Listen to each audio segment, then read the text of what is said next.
देख रहे हैं BHP न्यूज। मैं हूं आपके साथ अपूर्वा। देश दुनिया की हर बड़ी खबर, हर अहम अपडेट और हर मुद्दे की सटीक जानकारी लेकर हम हाजिर हैं।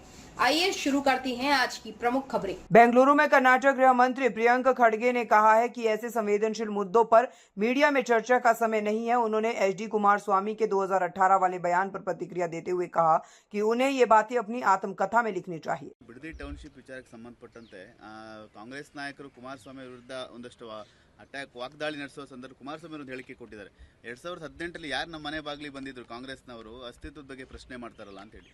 ನೋಡಿ ಅಪ್ಪ, ಯಾರ ಮನೆ ಬಾಗಿಲಿಗೆ ಹೋಗಿದ್ದು, ಯಾರ ಮನೆ ಬಾಗಿಲಿಂದ ಹೊರಗೆ ಬಂದಿದ್ದು ಎಲ್ಲ ಗೊತ್ತಿದೆ ಅಲ್ಲ. ಸರ್ಕಾರ ಯಾಕೆ ಬಿತ್ತು ಅಂತ ಗೊತ್ತಿಲ್ವಾ ನಮಗೆ?